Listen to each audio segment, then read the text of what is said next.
Hi, everybody. I'm having coffee with Salim Ismail, the grand keynote speaker at Decoding 2023. I'm not even going to get into his background because I'm going to make the editors list your stuff, because we're going to be here for the next 20 minutes listing your background.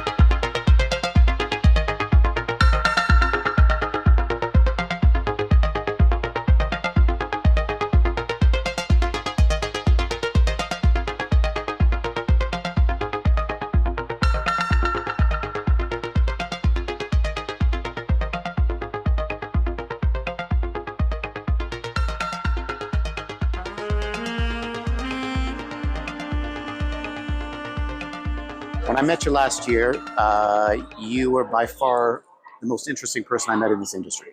Oh, wow. Bar none. You need to get out more. I need to get out more. So let's first talk about book number 2. Yeah. Okay, what's the difference between book number 1 and 2, apart from, what is it, a couple of years difference? 9 years. Wow, it's 9 years. It was 2014, 15, yeah, wasn't it was 2014 exactly. Came out October 2014. So, first of all, what took you so long for book number 2? Well, first of all, it was such hell writing the book. I never wanted to write another book again. So when I wrote the book in 2014, I wrote it for 3 reasons. One, a little more notoriety as a speaker, what substantive topic you want to talk about.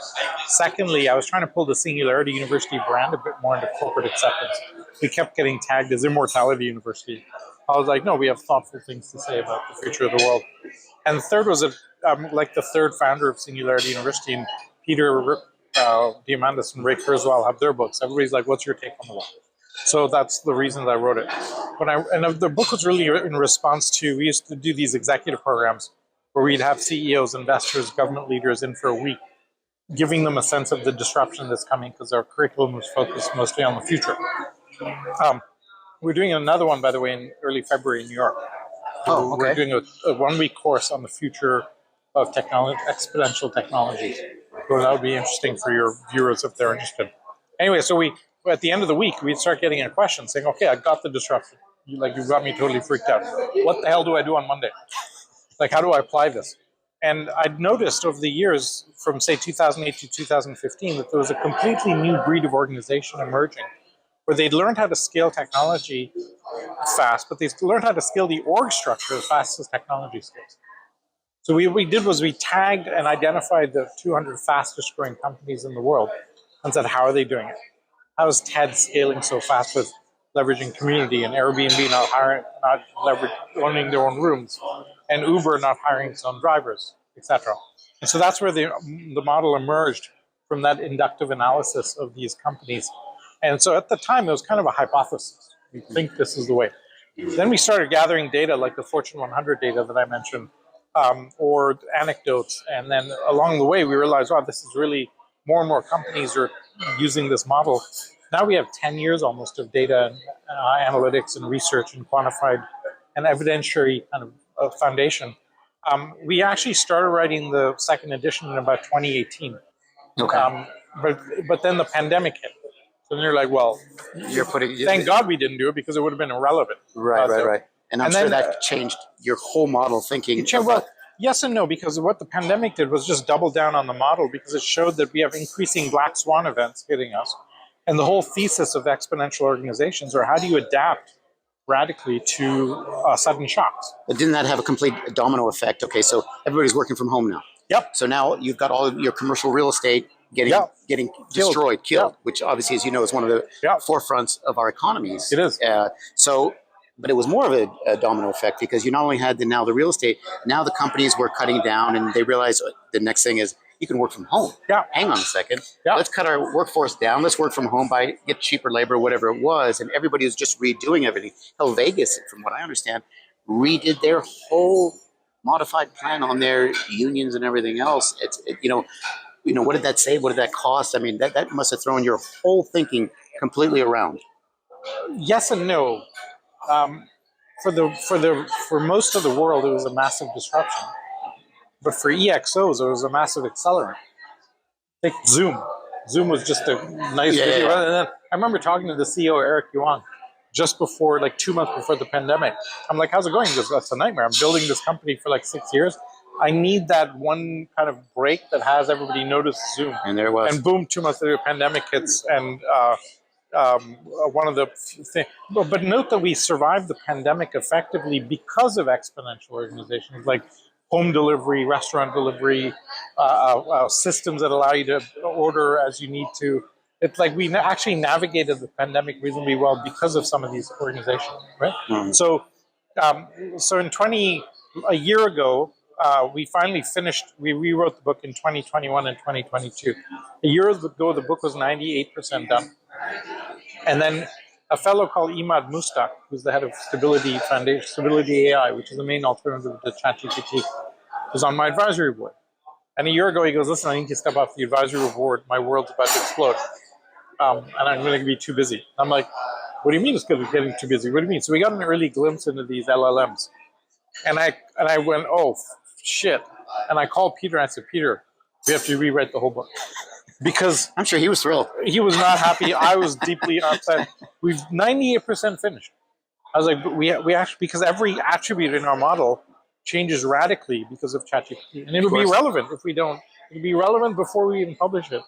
So we rewrote the whole damn book and finally got it out in June. It was, and obviously to rave reviews. So it's I know book number one was it one of the best business books ever of its time. I mean, I looked at that and I said, unbelievable. I think it's considered one of the top 10 business books ever, and it's one of the top 3 books ever to come out of Silicon Valley. If you look at Salim's background, go to salimismail.com, and this man has helped how many nations? 9, 10 nations? The Vatican? I mean, come on. They're calling you as opposed to their hundreds of staff members. About 5 years ago, my world kind of went really bizarre because a political consulting firm from Europe approaches me. And they go, "Hey, we want to partner with you." And I said, "How?" And they said, "Oh, we use your book to advise heads of state." I'm like, "But it's not intended for that. What are you talking about?" I said, "Well, that's how we use it." So I was like, "Give me an example." He starts reeling off countries like Indonesia and Greece and Thailand and Malaysia and Ecuador. And I was like, whoa, how many are you talking about here? And it turned out to be 36 presidents and prime ministers. So that's why I did like a year of psychedelics just to get my head around what was coming. And now the second book is out. I can now focus on some of that. But the second book was really hell. We finally got it's 90% different from the first book. Because now the model has so much validity, we've gone deep in every attribute. So for each attribute in the model, we have a definition, a description, case studies, benefits and challenges, how to implement it, how to get started. Some of the stuff you were showing me earlier on, it would be ridiculous that you're not running the damn thing. Well, I don't want to run governments. So that's just all power to civil servants that want to put themselves and work in that way. The government is fascinating because it has a natural MTP. Okay, and so I'll give you a little anecdote. A few years ago, Eric Cantor was the Speaker of the House in the U.S. Okay, I get called. He's the head of the Republican Party. So I get called by him, and he said, "Look, we're having our annual Republican National Leadership Conference. I'd like you to come and speak there." I'm like, "I think you have the wrong guy. Really, I'm really not a fan of this anti-government stance that you guys are taking." But it turns out one of their donors was one of our people and wanted and insisted, and so therefore and so we worked out back and forth what would the title of my talk be. And the title of the talk was, "How would you drop the cost of government 10 times within 10 years?" Because you could do it. But you'd have to embrace technology. And that's where they broke down because they're like, "Wait, we're Republicans. We can't embrace technology. We're like faith-based." Yeah. So I ended up not giving the talk, but that was the conversation that was happening. Now, why? If you think about, say, just blockchain. Blockchain does automatic authentication decentralized. Right? 80% of government functionality is authenticated. Isn't that anti-government though? They can't put the monies to where they want to. No, but what you can do is now government can focus on policy formulation and leave the actual authentication. Do you have the building permit? Are you 18 years old? Do you have a driver's license? Do you have the fishing permit or a boat license or whatever the hell it is? They can move all of that to the blockchain, let that get navigated by technology. I mean, it's common sense. And radically drop the cost. It's logical, right? It's common sense, like a smart contract, let's face it. Exactly. If B doesn't happen, it doesn't go A to B. B doesn't happen, it doesn't go to C. It just stops right there. We'll be able to automate most authentication services over the next few years. So why are they not embracing it? Why are they not doing it? Oh, well, because governments have the third worst immune system in the world. Yeah. Second is education, and the worst is religion. Yeah, and not only that, I mean, let's use that terrible C word. Is you've got the corruption is that would block out a lot of that. I'll tell you a quick story there. There's an economist out of Peru called Hernando de Soto, very famous economist. A lot of work on poverty rates and property rights for poor people, etc. He launched an initiative to put land titles on the blockchain in Honduras, and got consensus, started building the technology, etc., etc. They got to about like step 8 out of 10 of the process, and at that point, the government suddenly realized, wait, we're not going to be authoritative over who owns what land. The blockchain is, right? And now, how do you do corruption if the government's not who's saying? They went, whoa, whoa, whoa, Nelly, and then literally killed the project on the spot. And that's the challenge with certainly in corrupt governments, but even in I don't know if you know the UBI experiments in Manitoba. No. Universal basic income. Okay. Okay. So Andrew Yang campaigned on this in the U.S. in the last election. In Manitoba in the 70s, they tried out a UBI. Okay. It was so successful. It was so staggeringly successful that after about 2-3 years, the government realized that the people using this UBI system don't even know that we're around. They don't need us anymore. They don't need the government, so they canceled the project. So I came across a company called Alia Tech in the U.S. Swiss base, I think, and they came out with exactly what you just said with the government, but for charities. So we know that what's the going percentage? 4%, 8%, 12% that monies actually get to where it's supposed to get. Yeah, that's right.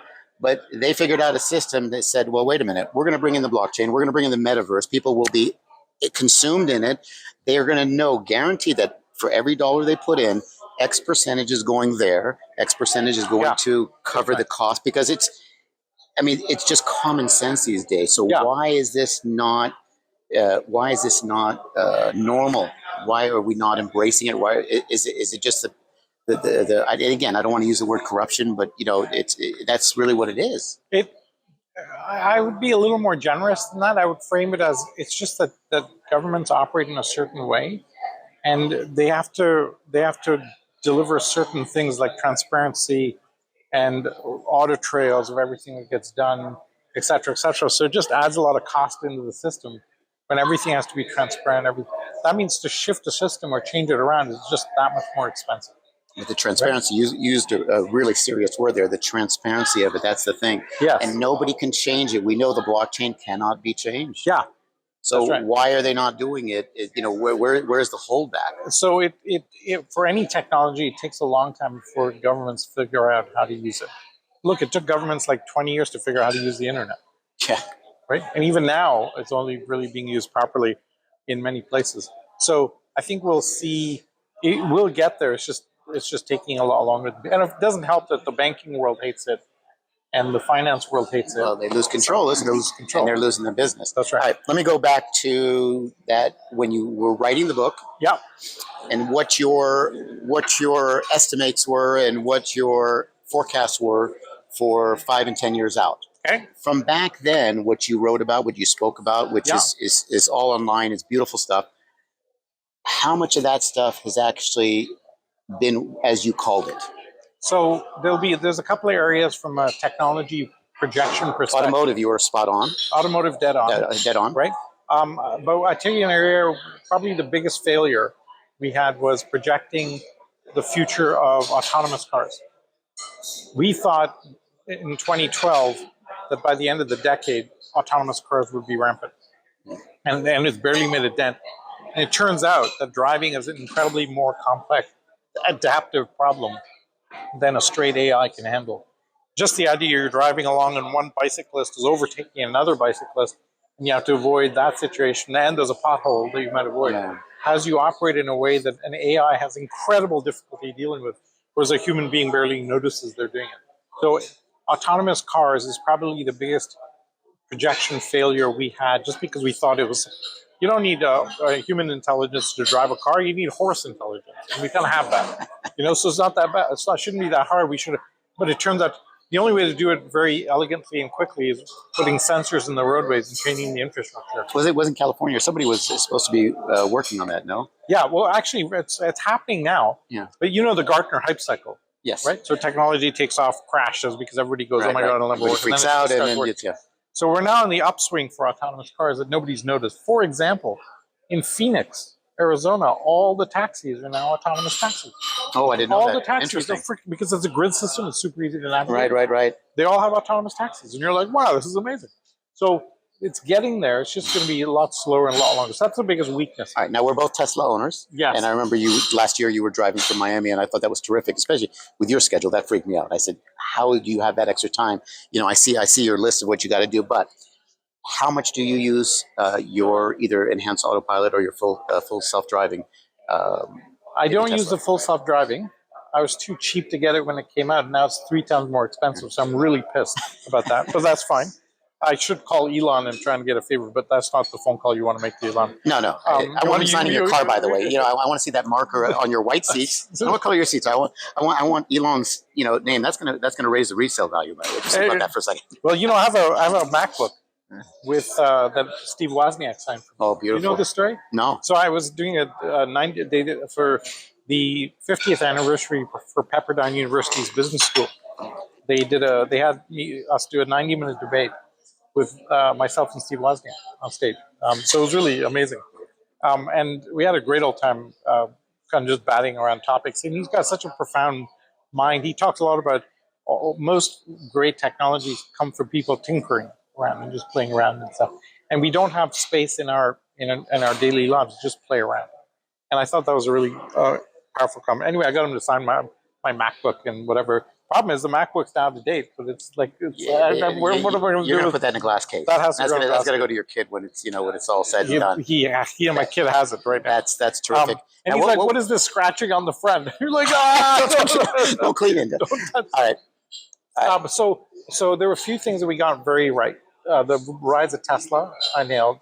We talked a lot about crypto and Bitcoin and how important that was, and I think that was validated. The solar energy has beaten expectations. Okay. It's unbelievable how much that has transformed the world. And it has to do with the panels. I mean, they came down, 10% of what they were 10 years ago? That plus also lithium-ion batteries are 90% cheaper today than they were 10 years ago. Okay. That's a staggering number, right? So, that's unreal that we're seeing that. And that's what Elon was betting on when he... But yet the cost of lithium has gone way up. It has, but our batteries are so much more efficient in how we manufacture them and so on, that the cost of the overall batteries dropped around. Okay. And we're also using a lot more recycled materials and so on. So there's those areas that I think we've gotten, and then the banking. What about banking? I know you guys were. Well, DeFi emerged about 4 or 5 years ago, and I think DeFi will have a massive role to play. So here's what a useful heuristic to think about. And technology is arbitrarily flat and linear until it hits an exponential curve, and it suddenly goes vertical. Okay. What causes it to go from flat to exponential? And it turns out that in many, many cases, it turns out to be usability. So the mobile phone wasn't that usable, and then Steve Jobs made it usable, and boom, it took off. The blockchain is still not that usable. Coinbase made it easy to buy Bitcoin, and boom, it took off. Right? It's still not easy to do DeFi, NFT trading, et cetera, et cetera. Does that have to do with the government regulators? To some extent, but it's just the maturity of the technology. Okay. That just has to get through those hurdles of doing hard identity well and solving transaction validation well, et cetera, et cetera. So it's just these things that have to get put into place properly, and it takes a while for a technology to hit that usability curve. And blockchain is just about getting there. Do we need to lose the old, let's call it the old technology generation that is just not going to use, hell, let alone a smartphone, they're not going to use the computer generated. So we've got our kids, which our twos are about the same age. In the next 5, 6, 7, 8 years, that they're so far advanced of us when we were their ages. Yeah. They're going to just only depend on that stuff. Yes. There's not going to be there'll be hardly any writing. What do you mean I'm going to go down to a bank? What do you mean I'm going to write a check? It's not going to exist. It's inconceivable. I'll give you a great little anecdote on this. So I used to do these trips, Miami to Toronto in a Tesla. And on the final trip, the last one I did, I just as a joke, I cooked up the Alexa to the Tesla. So I could say, "Hey, Alexa, honk the horn," and in the garage, the car honks. right? Just kind of as a joke. Yeah. Didn't notice my 5-year-old watching this. Okay. So I set off on my trip. I stopped somewhere in Georgia to recharge the car at a coffee station. I plug it in. I'm walking away from the car. The car honks. I'm like, oh crap! Did I leave the trunk open? Did something? You know, I go check the car. Everything seems okay. I'm like, well, everything seems all right. I walk away again. Car honks again. Now I'm really panicked. Like, what the hell? If something happens to the car in Georgia, I'm in deep trouble. So I called my wife up. I said, look, I need the phone number for Tesla. The car's honking, and I don't know what the hell's going on. And she realizes what's going on. She's like, she yells out to her kid, God damn it, kid, get away from the Alexa. Because 2,000 miles away, my kid is saying, Alexa, honk the horn.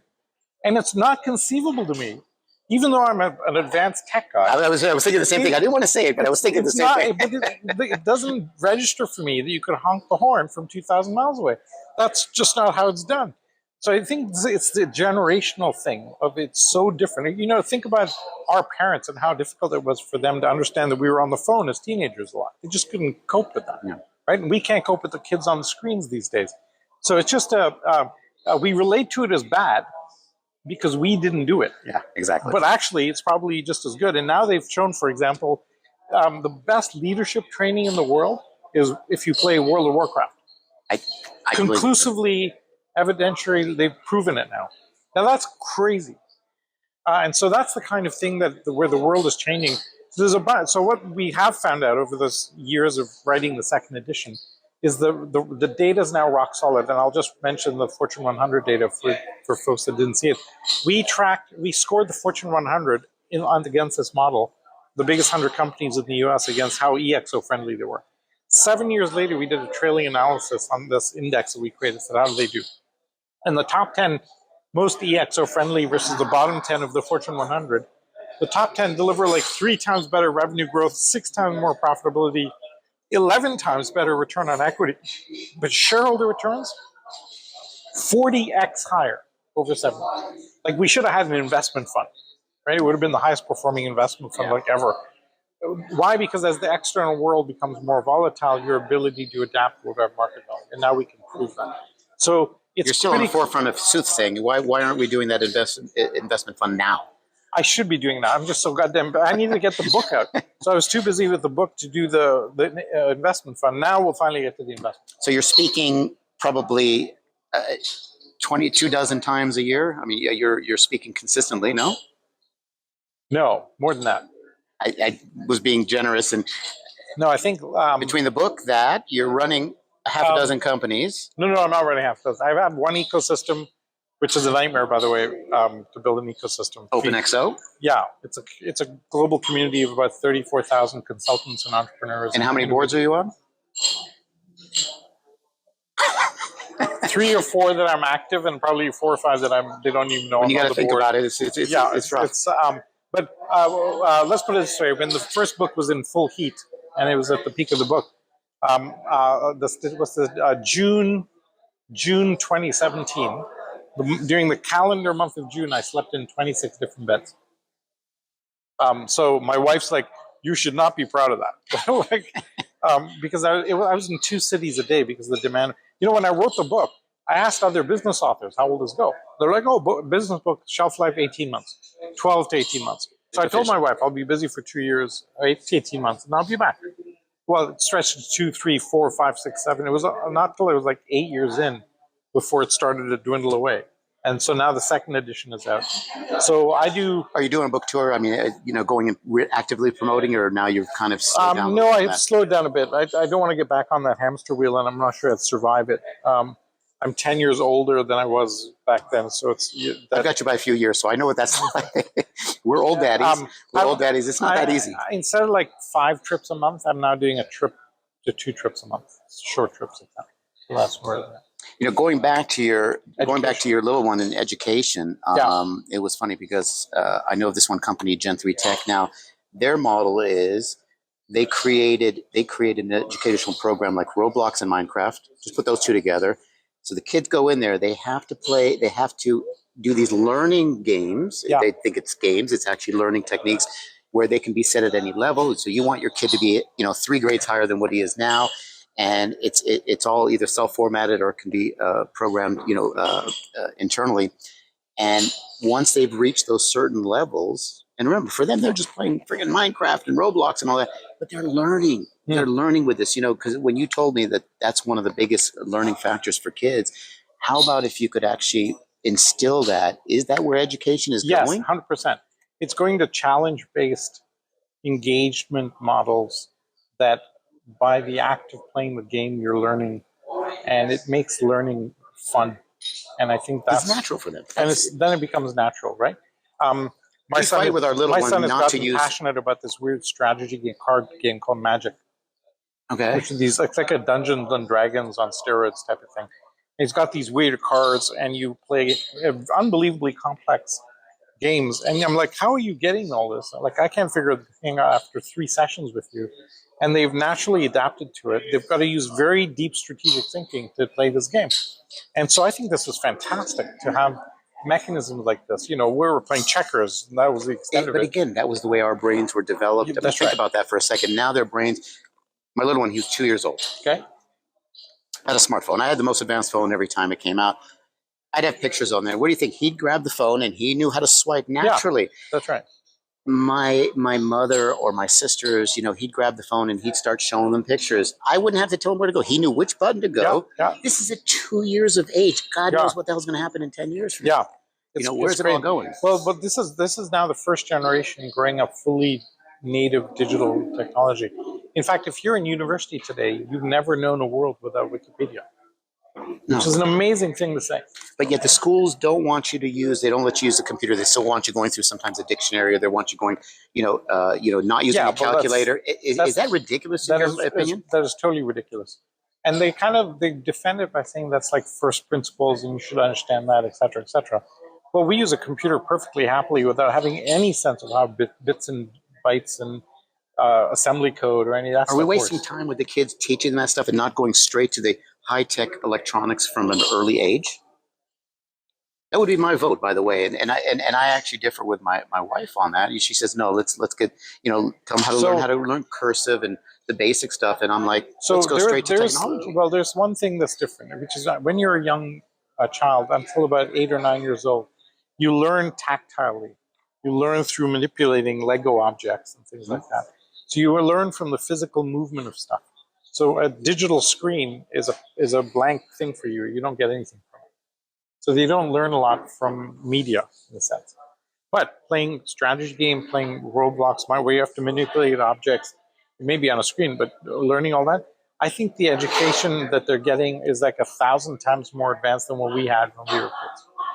Yeah, I wouldn't cut out completely the other stuff. You made a good point. You want to be active and engaging and learn the coordination and motions. And again, I don't mean to say take that away. Yeah. But they should really have a high tech class going from early ages. They should. From I agree. 7, 8, 9 years, because they can handle it. That they can handle it. It's very simple. The broader thesis is very simple, that technology is a major driver of progress. It might actually be the only major driver of progress. Now we have a dozen technologies. Kids should be versed in this.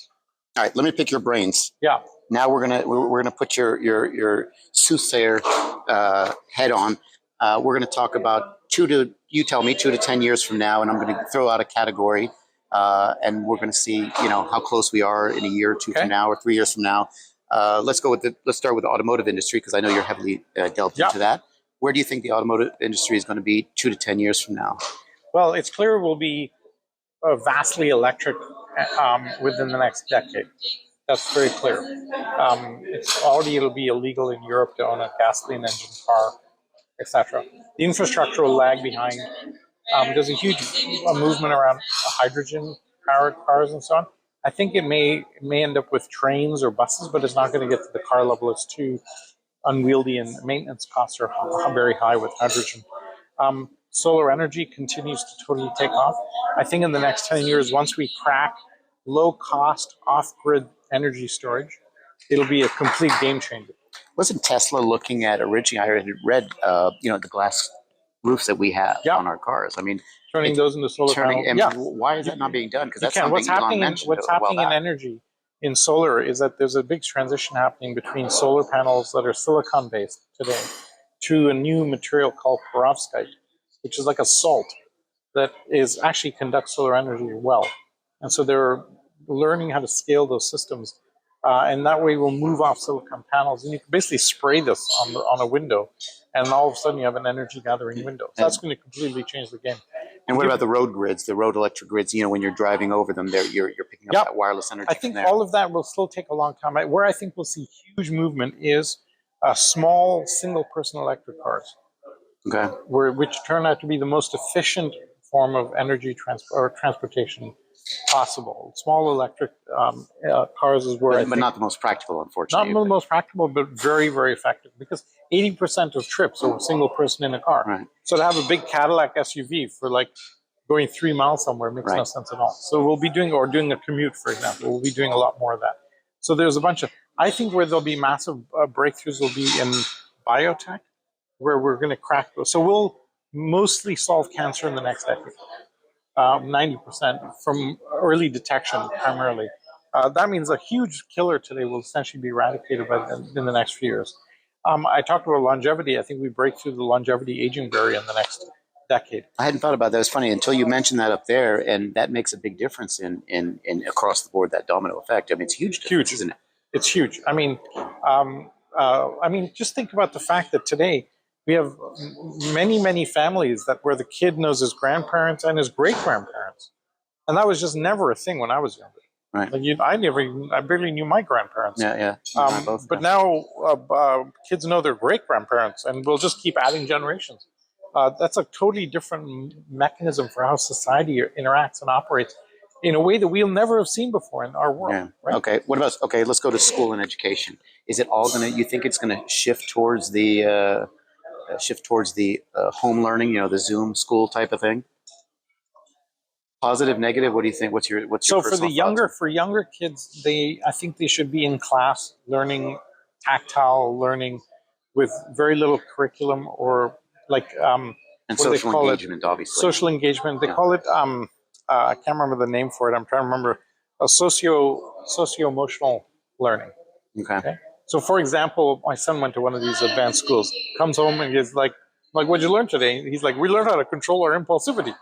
I'm like, hell, I need to learn how to control it. Well, hell, this is amazing that they're learning that. So they now understood that you're better off teaching socio-emotional learning at a younger age, and then the mathematics and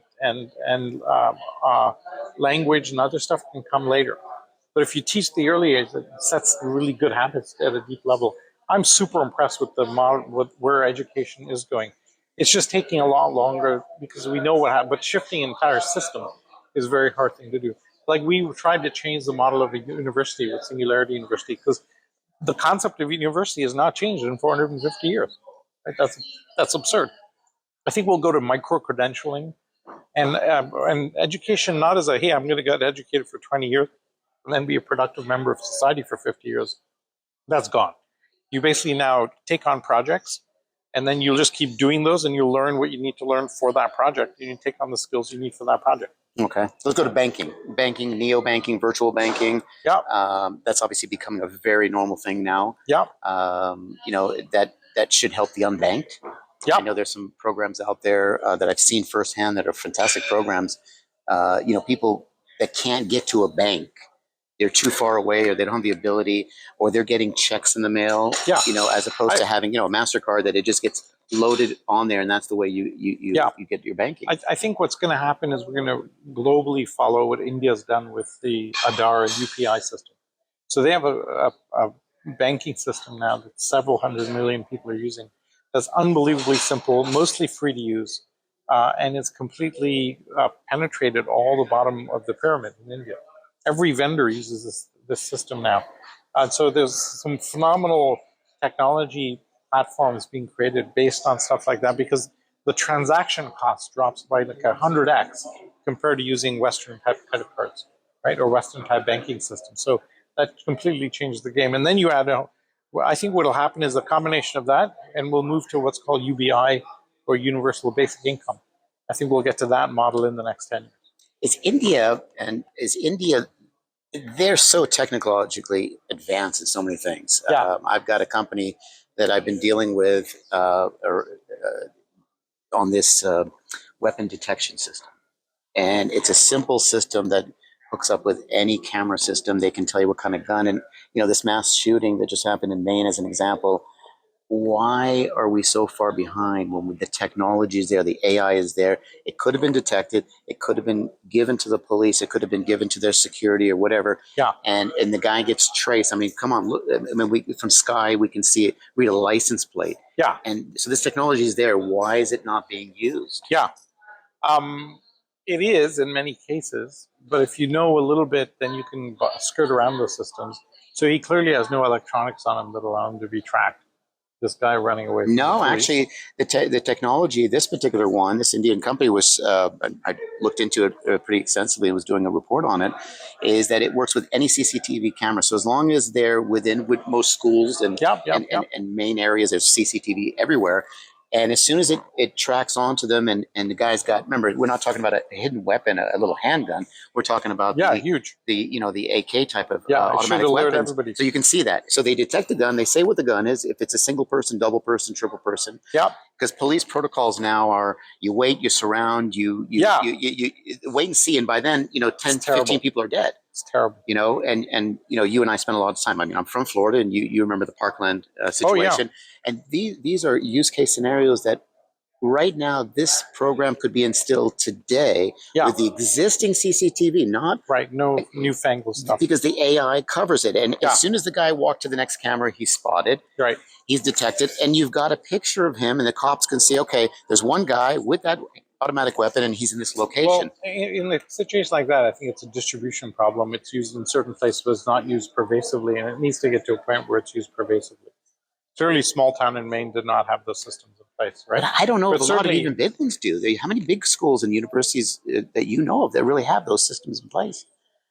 There's not probably a lot. Not. No, there's not a lot. And again, Parkland shooting was the one that was supposed to wake everybody up. Yeah. Okay, you have Sandy Hook, you have a few of the other ones, as we know in the States. It's rampant, but they don't seem to be. Security. The money is spent on security in the billions, maybe more. But yet, simple systems like that are not in place. I think that's a political problem, and they're focusing so much on just give everybody guns, because this is all about. This then gets to. There's a company called Axon, which is Taser. Yes, I remember that. And so they also make the cameras for the cops. Right, the body cameras. So they're investing in a whole bunch of technologies, and their MTP is a bulletless future, because you should be able to restrain somebody without using bullets. And the technology is all there, but you always trigger happy cops who never get to shoot anybody. Now being able to shoot people now and then, they're going to shoot people. Yeah. Right? And I think it's you put them in a position where they're, it's the first time in their lives. That's right. You're under stress, et cetera, et cetera. The instinct is to pull the trigger first. That's right. That's right. And that's a huge challenge. I do not understand. I mean, I'm Canadian, so I just don't understand the gun situation. Tell me what else is going on and where you're going to be and where people can find the book and everything else that you're doing. Sorry, the book is Exponential Organizations 2.0. It's on Amazon and wherever else you find books. And our website is openexo.com. And we have actually a special promotion going on that if you buy a year's worth of membership, we give you 3 years included just for the book launch. We're doing this big 3-for-1 special. And people can essentially be part of our community. We're basically we're creating community. We now have 34,000 people committed to transforming the world for an abundance future as opposed to a scarcity future. Star Trek versus Mad Max. And so if you're interested in that at all, come and join the community. And we have masterminds and trainings and certifications and all that built in, job boards and a marketplace, etc. What I'm trying to do is there's a lot of people that want to change the world. They're stuck making money in the old economy. What we found is a business model and upside for people to actually work on that transformation, and that's what we offer. Guys, this should be required reading in school, by the way, whether it's high school or college, university of level. I mean, I would tell a 15-year-old to read this damn book because it gives you a good example of, where do I want to be? What do I want to study? When I get to college, where do I want to go? Yeah. Guys, it's a pleasure. Salim, thank you so much. I appreciate your time. And guys, we'll see you next time. Decoding Tech 2023.